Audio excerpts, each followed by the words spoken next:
Lucas estacionou o carro em frente ao Hotel Belvedere, observando a imponente construção que parecia resistir ao tempo. A fachada, marcada pelo desgaste, exalava um charme decadente, típico de uma época grandiosa que há muito havia passado. O jornalista ajeitou a mochila no ombro, respirou fundo e entrou no lobby.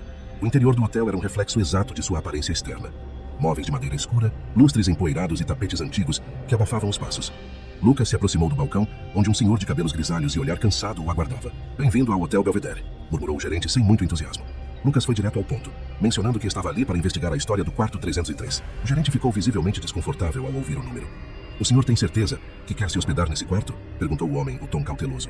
"Sim, é exatamente por isso que estou aqui", respondeu Lucas com um leve sorriso tentando tranquilizá-lo. O gerente hesitou, mas depois de alguns instantes entregou-lhe a chave do quarto. "Ninguém que dormiu lá saiu mesmo", murmurou ele baixando o olhar, como se as palavras pesassem em sua língua. Lucas não deu muita atenção ao aviso, considerando-o parte do mistério que pretendia desvendar. Com a chave na mão e a curiosidade despertada, subiu as escadas que rangiam a cada passo. Ao chegar ao terceiro andar, sentiu um leve desconforto no ar, como se fosse observado por algo invisível. A porta do quarto 303 estava à sua frente, convidativa e ao mesmo tempo intimidante. Ele girou a chave lentamente, ouvindo o clique suave da fechadura. Lucas entrou no quarto 303 e fechou a porta atrás de si com um leve estalo. O ar no interior parecia mais pesado, como se estivesse parado há anos. A mobília era antiga, e o cheiro de madeira envelhecida misturava-se com algo indefinido, talvez mofo. Ele largou a mochila ao lado da cama e deu uma volta pelo cômodo, explorando cada detalhe. Uma cama de dossel ocupava o centro do quarto, com cortinas de tecido desbotado que uma vez devem ter sido de um vermelho vibrante. Havia uma escrivaninha próxima à janela, que dava vista para o pátio silencioso do hotel. Tudo parecia normal à primeira vista, mas havia algo que incomodava Lucas, algo sutil, quase imperceptível. Ele não conseguia definir exatamente o que era, mas o ambiente o deixava inquieto. Ao tentar abrir a porta do banheiro, notou que estava trancada. Ele girou a maçaneta várias vezes sem sucesso. "Deve estar emperrada", pensou, embora o fato de não conseguir abrir uma porta dentro do quarto o deixasse levemente desconfortável. Ao cair da noite, Lucas deitou-se na cama, mas demorou a pegar no sono. O silêncio do quarto parecia mais profundo do que o habitual, interrompido apenas pelo som distante do vento batendo nas janelas. Por volta da meia-noite, ele foi despertado por um barulho de passos no corredor. Curioso, levantou-se e foi até a porta. Olhou pelo olho mágico, mas o corredor estava vazio. Decidiu abrir a porta para verificar. O corredor estava deserto, mas ele sentiu como se alguém tivesse acabado de passar por ali. Voltou para o quarto, mas o desconforto permanecia. Fechando a porta, Lucas não pôde evitar o pensamento de que algo no quarto 303 estava errado. Ele apenas não sabia o que era, ainda. Na manhã seguinte, Lucas acordou com uma sensação incômoda. O quarto 303 parecia mais frio, e o silêncio era ainda mais perturbador. Decidido a investigar melhor a história do hotel, desceu até o saguão e começou a fazer perguntas ao gerente e aos funcionários. No entanto, suas respostas eram evasivas. Alguns funcionários mais antigos se limitavam a balançar a cabeça, como se falar sobre o quarto fosse proibido. Depois de insistir, um funcionário mais jovem comentou sobre o caso de James Crawford, um hóspede que morreu misteriosamente no quarto 303, na década de 1920. Lucas ficou intrigado, mas a conversa foi interrompida pelo olhar severo do gerente, que logo afastou o rapaz. Isso só aumentou sua curiosidade.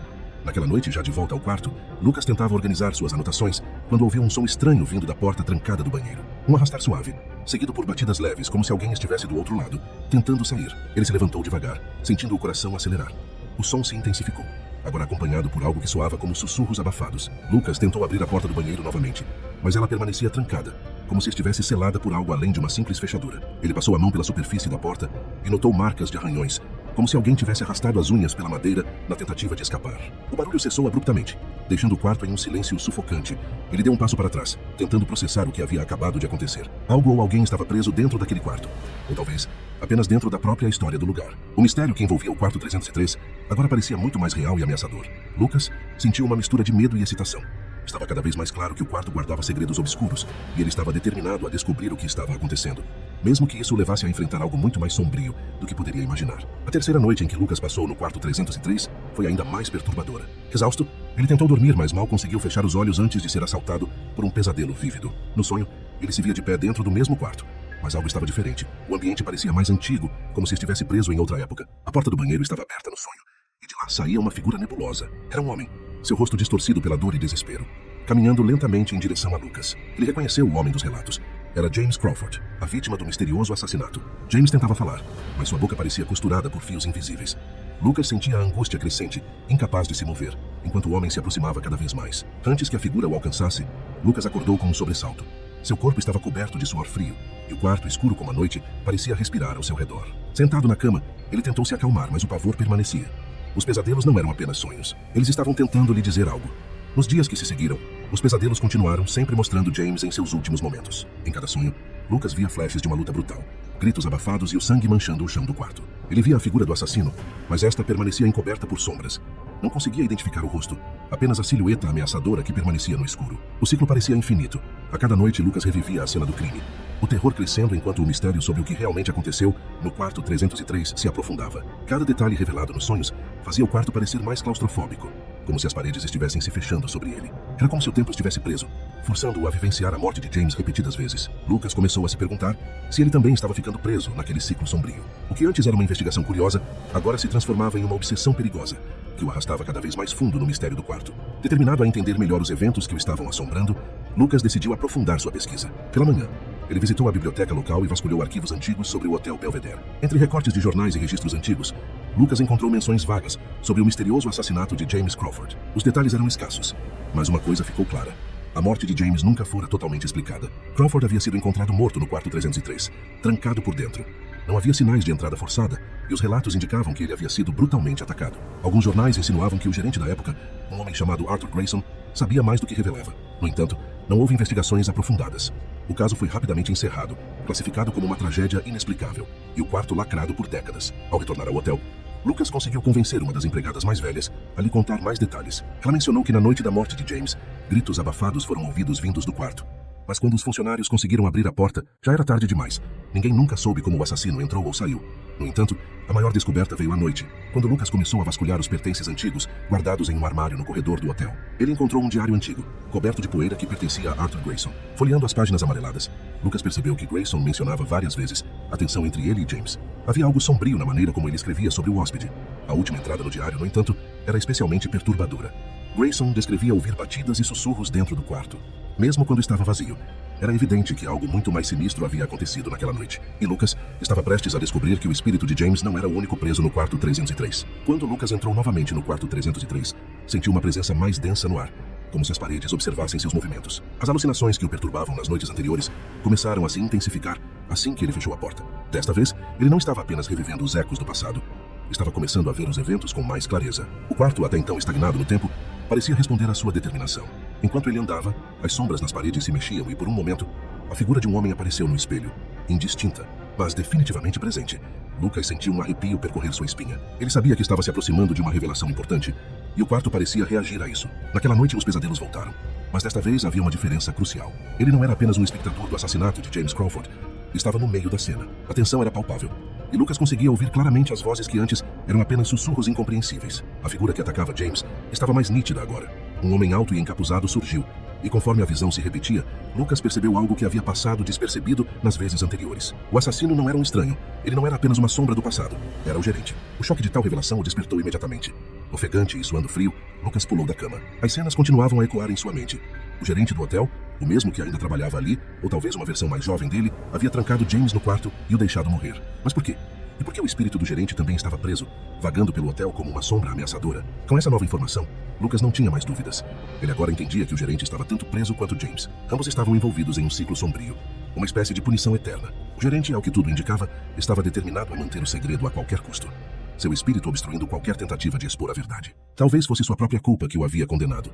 Mas Lucas sabia que o fim dessa história precisava ser revelado. Ao retornar à recepção do hotel na manhã seguinte, Lucas confrontou o velho gerente. Ele o observou com novos olhos, buscando qualquer sinal de reconhecimento. Mas o homem continuava impassível, a face marcada pelos anos. Você sabia, não é? Perguntou Lucas, a voz firme. Você o trancou lá. O gerente não respondeu de imediato. Seus olhos, por um breve momento, pareceram refletir um medo antigo. Mas ele rapidamente se recompôs. Você não entende. Algumas histórias devem permanecer enterradas. Mas Lucas não recuaria. Ele sabia agora que o espírito de James só seria libertado se a verdade viesse à tona. O ciclo precisava ser quebrado. O crepúsculo caiu sobre o Hotel Belvedere, mergulhando o edifício em uma penumbra que parecia ecoar a escuridão que Lucas sentia crescer dentro de si. Com o peso da verdade finalmente revelada, ele sabia que seu próximo passo o levaria diretamente ao coração da maldição que envolvia o quarto 303. Ele não podia mais hesitar. Se havia uma chance de quebrar o ciclo, ela seria naquela noite. Lucas retornou ao quarto, o som de seus passos ecoando nos corredores vazios. Ao abrir a porta, o ar pesado o atingiu com uma força quase tangível. A cada passo que ele dava para dentro, o ambiente parecia se distorcer, como se o próprio quarto estivesse se preparando para o confronto final. As paredes pareciam mais próximas. A luz tremeluzente do lustre jogava sombras longas e disformes sobre os móveis antigos, e Lucas podia sentir a presença dos espíritos ao seu redor. De repente, as alucinações começaram novamente, mas desta vez, elas não estavam limitadas ao seu sono. O tempo dentro do quarto 303 começou a se dobrar sobre si mesmo. Lucas não era mais apenas um jornalista investigativo. Ele estava se tornando parte da própria história do quarto. As imagens do assassinato de James Crawford passaram a se desenrolar diante dele. Mas agora ele via tudo com uma clareza assustadora. O gerente, em sua versão mais jovem, emergiu da escuridão, os olhos frios e calculistas enquanto trancava James no quarto, condenando-o a uma morte lenta e aterrorizante. A figura do gerente então se virou para Lucas, mas não como uma lembrança do passado. Era um espírito vingativo, tão preso ao hotel quanto a própria vítima. O quarto começou a girar ao redor deles, o espaço entre o presente e o passado se distorcendo. O espírito do gerente tentou manter o ciclo intacto, enquanto o quarto se transformava em um campo de batalha sobrenatural, com objetos se movendo sozinhos, paredes pulsando como se estivessem vivas, e as luzes piscando violentamente. Lucas sentiu uma onda de pavor quando o espírito do gerente o encarou diretamente. Seus olhos vazios de vida, mas cheios de malevolência. As sombras no quarto começaram a se condensar, formando uma massa quase tangível que se lançou em direção a Lucas, tentando puxá-lo para o mesmo destino que aprisionara James. No entanto, Lucas sabia o que precisava fazer. As alucinações, os pesadelos, os sinais, estavam todos tentando lhe mostrar uma única coisa. A verdade precisava ser dita. O nome do assassino tinha que ser pronunciado. Com o quarto oscilando entre a realidade e o pesadelo, Lucas reuniu toda a coragem que ainda restava e gritou, com toda a força que conseguiu reunir: "Edward Hastings, você é o assassino!" O quarto congelou no mesmo instante. O espírito do gerente, agora reconhecido e exposto, começou a se contorcer violentamente, como se estivesse sendo rasgado pela verdade que Lucas acabara de pronunciar. As sombras ao redor dele começaram a se dissipar, e a figura que outrora fora aterrorizante começou a perder sua forma, desvanecendo-se em meio a um grito silencioso. Com a revelação, o espírito de James Crawford também apareceu, mas não mais como uma vítima agonizante. Ele olhou para Lucas com gratidão silenciosa, o semblante relaxado, e então, como uma brisa leve, também desapareceu, livre do ciclo interminável de sua própria morte. O quarto pareceu relaxar, as paredes voltando à sua forma estática, os móveis retomando suas posições normais. O ar antes opressivo agora parecia leve, como se a presença maligna que o assombrava tivesse finalmente sido dissipada. Lucas estava de pé, ofegante, mas sentiu uma paz que não experimentava desde que entrara naquele hotel. Ele havia vencido. A maldição estava quebrada. O silêncio no quarto 303 era quase absoluto. Lucas ficou parado por alguns minutos, ainda digerindo o que acabara de acontecer. A sala, antes pulsando com uma energia opressora, agora parecia apenas um quarto comum. As sombras haviam sumido, e o peso invisível que pairava sobre o lugar desde sua chegada havia desaparecido. O ciclo estava finalmente quebrado. Com passos lentos, ele saiu do quarto e desceu até a recepção. O corredor, antes cheio de ecos e sombras, agora era apenas um corredor antigo de um hotel decadente. Ao chegar à recepção, o velho gerente estava lá, mas sua presença era diferente. Havia uma estranha sensação de vazio nele, como se já não fosse mais o mesmo. Sem trocar palavras, Lucas percebeu que o espírito que antes o habitava havia partido, deixando apenas um homem cansado e envelhecido pela culpa e pelos anos. Lucas fez o check-out em silêncio. As palavras pareciam desnecessárias, e o gerente não parecia ter interesse em manter qualquer diálogo. Ele sabia que o Hotel Belvedere nunca mais seria o mesmo. A maldição estava quebrada, mas o lugar ainda carregava o fardo de décadas de segredos e tragédias. Quando Lucas saiu pela porta principal do hotel, o sol estava nascendo no horizonte, tingindo o céu com tons de laranja e rosa. Ele respirou fundo, sentindo o ar fresco e livre de qualquer opressão. O peso em seus ombros, que o acompanhara desde sua chegada, finalmente havia sido aliviado. Ele sabia que o ciclo estava fechado.